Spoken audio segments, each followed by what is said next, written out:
ఒక పాస్టర్ చదివినట్టు మొదటి నుంచి చివరి దాకా చదివాను.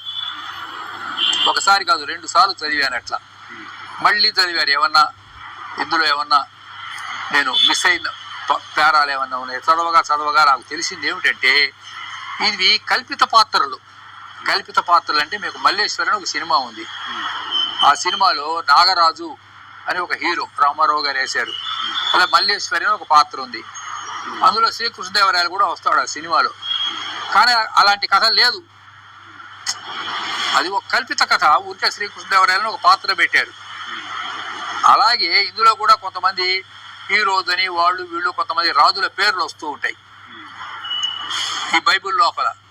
ఆనాటి సమకాలీనటువంటి 2000 ఏళ్ళ నాటి కొన్ని రాజుల పేర్లు వస్తాయి. కానీ జీసస్ కానీ మేరీ కానీ ఆ బైబిల్లో పేర్కొనబడినటువంటి అనేకమైనటువంటి వ్యక్తుల పేర్లు కానీ వీళ్ళెవరు చరిత్రలో లేరు. అందుకని చరిత్ర మత గ్రంథాలు తెప్పించి మళ్ళీ అధ్యయనం చేశాక కూడా ఇవన్నీ అబద్ధమైన పాత్రలు, ఇవి కల్పిత పాత్రలు, ఇలాంటి పాత్రలు చరిత్రలో లేవు అని చాలామంది పాశ్చాత్య పరిశోధకులు కూడా చెప్పారు. అవి చెప్పిన తర్వాత ఇక నేను సమాజానికి నిజం చెబుదాం అన్నటువంటి ఒక నిశ్చయానికి వచ్చి వరుసగా 8 పుస్తకాలు రాశాను.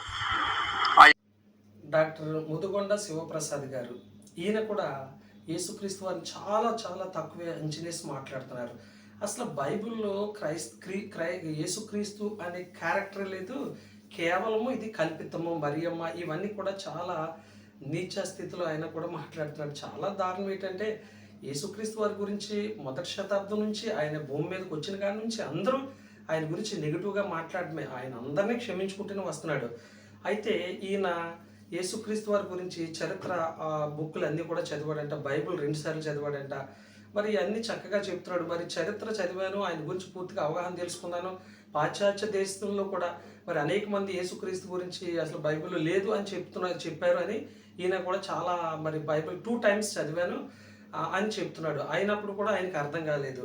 మరి అర్థం కానప్పుడు యేసుక్రీస్తు వారి గురించి సహస్రనామావళిలో క్రీస్తుని గూర్చి చెప్పబడింది అనే సంగతి మీకు తెలుసా? అసలు సహస్రనామం అంటే ఏంటంటే, సహస్రనామం అనేది సంస్కృత పదం. దీని అర్థం 1000 పేర్లు. ఇది స్తోత్ర సాహిత్యం యొక్క శైలి. సాధారణంగా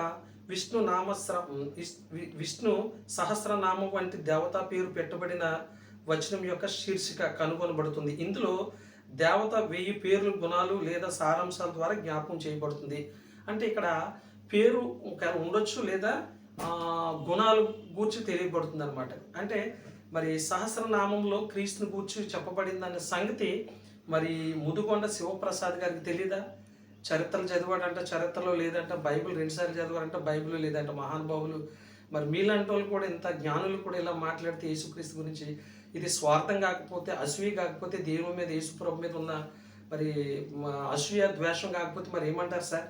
మీరే చెప్పండి. ప్రజలు మరి వీక్షకులారా, వీడియోని చూస్తున్నటువంటి వీక్షకులారా, మీరే న్యాయం చెప్పండి, కామెంట్ చేయండి దయచేసి. నేను చదువుతున్న సహస్రనామావళిలో క్రీస్తుని గురించి చెప్పబడిన 10 నామాల గురించి చెప్తాను. ఇందులో మీకు వాక్యాలు కూడా, బైబిల్ వాక్యాలు ఇస్తాను, డిస్క్రిప్షన్లో ఇస్తాను. ఇక్కడ కేవలం వచనాలు చదువుతాను, డిస్క్రిప్షన్లో చదువుకోండి కావాలితే.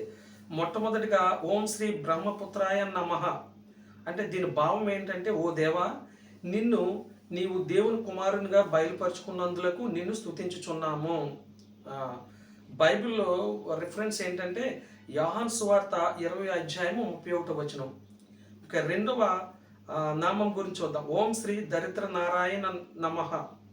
భావము, ఓ దేవా, ఏమీ లేనివానుగా దరిద్రతను వస్త్రముగా ధరించుకొని బయలుపరుచుకున్నందుకు నిన్ను స్తుతించుచున్నాము.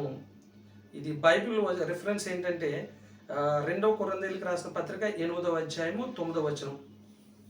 మూడవ స్తుతి, ఓం శ్రీ కన్యాసుతాయ నమః అంటే దీని భావం, ఓ దేవా, నీవు కన్య గర్భమున జన్మించినందులకు నిన్ను స్తుతించుచున్నాము. బైబిల్ రిఫరెన్స్ మత్తయి సువార్త 1:22. నాలుగవ స్తుతి, ఓం శ్రీ ఉమర్ధాయ నమః. దీని భావము, నీవు పరిశుద్ధాత్మ వలన అవతరించినందులకు నిన్ను స్తుతించుచున్నాము. బైబిల్ రిఫరెన్స్ మత్తయి సువార్త 1:20. ఐదవ స్తోత్రం, ఓం శ్రీ విదిర్స్థాయ నమః. దీని భావము, నీవు సున్నతి చేయబడినందులకు నీకు వందనములు. బైబిల్ రిఫరెన్స్ లూకా సువార్త 2వ అధ్యాయం 21వ వచనంలో మరి ఇవి రాయబడి ఉంది. తర్వాత 6వ స్తోత్రం, ఓం శ్రీ విరాజ్య శూల అరుదాయ నమః. దీని భావం, ఓ దేవా, నీవు మ్రానుడై వేలాడి అంటే శూలము వలె బలి అయినందుకు నిన్ను స్తుతించుచున్నాము. సో బైబిల్ రిఫరెన్స్ 1 పేతురు రాసిన పత్రిక 2వ అధ్యాయం 24వ వచనం, అలాగే యెషయా గ్రంథం 53వ అధ్యాయం అంతా చదవచ్చు. అలాగే 7వ స్తుతి, ఓం శ్రీ పంచగాయ నమః. అంటే దీని భావం, ఓ దేవా, నీవు పంచగాయములు పొందినందులకు వందనములు. బైబిల్ రిఫరెన్స్ యోహాను సువార్త 20వ అధ్యాయము 25 నుంచి 28 వచనాలు. 8వ స్తోత్రం, ఓం శ్రీ ప్రేమ్ ప్రూమ్ కాయ నమః. భావము, ఓ దేవా, నీవు మరణమును జయించినందులకు మీకు స్తుతులు. బైబిల్ రిఫరెన్స్ రోమాపత్రిక 1వ అధ్యాయము 6వ వచనం, అలాగే ప్రకటన గ్రంథం 1వ అధ్యాయం 18వ వచనం. 9వ స్తోత్రం చూస్తే, ఓం శ్రీ దక్షిణామూర్తి నమః. దీని భావం, ఓ దేవా, తండ్రి రొమ్మున నీవు ఉన్నందులకు నీకు వందనములు. బైబిల్ రిఫరెన్స్ మార్క్స్ వార్త 16వ అధ్యాయం 19వ వచనం. 10వ స్తోత్రం, ఓం శ్రీ అజముగ నమః. దేవా భావము, దీని భావము, దేవా, నీవు గొర్రెపిల్లగా నున్నందులకు నిన్ను స్తుతించుచున్నాము. బైబిల్ రిఫరెన్స్ యోహాను సువార్త 1వ అధ్యాయం 29వ వచనం, యేసు క్రీస్తు సమస్త గ్రంథాలలో నుండి సర్వ మానవాళికి తనను తాను ప్రత్యక్షపరచుకున్నాడు. సో రోమాపత్రిక 16వ అధ్యాయము 25, 26, 27 వచనాలు మీరు చదివినట్లయితే మరి ఎంత గొప్ప మరి స్తుతులు, ఈ 1000 స్తుతుల్లో మరి క్రీస్తు గురించి కూడా చెప్పబడింది. ఎక్కడంటే సహస్రనామావళిలో క్రీస్తుని గురించి కూడా చెప్పబడింది. మరి ఈ ముదుగొండ శివప్రసాద్ గారు కానీ మరి మతున్మాతలు ఎవరైనా కానీ క్రీస్తుని వ్యతిరేకిస్తున్నటువంటి వారు ప్రతి ఒక్కరు కూడా గుర్తుంచుకోవాల్సింది, ఇవి ఎందుకు రాయబడ్డాయి సంస్కృతంలో ఎందుకు రాయబడ్డాయి ఈ స్తుతులు, ఎవరికి గుణలక్షణాలు ఉన్నాయి అని మీరు పరిశీలిస్తే యేసుక్రీస్తు వారికే ఉన్నాయి గుణ లక్షణాలు ఖచ్చితంగా వాక్య ప్రకారంగా. ఆయన గురించి వ్రాయబడింది, సమస్త గ్రంథాలలో ఆయన గురించి వ్రాయబడింది. ఇంత ఘనత గల యేసుని మీరు నిర్లక్ష్యం చేస్తున్నారు. మీరు నిర్లక్ష్యం చేసినదే కాకుండా ఆయన దూషిస్తున్నారు.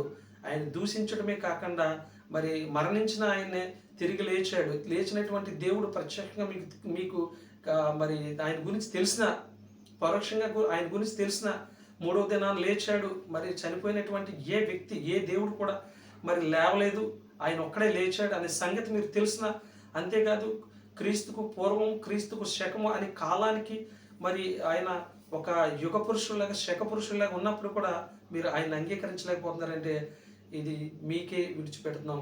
మరి మీరు సత్యాన్ని తెలుసుకోవాలని వేడుకుంటూ మరి నేను ఈ ప్రసంగాన్ని ముగిస్తాను. God bless you all.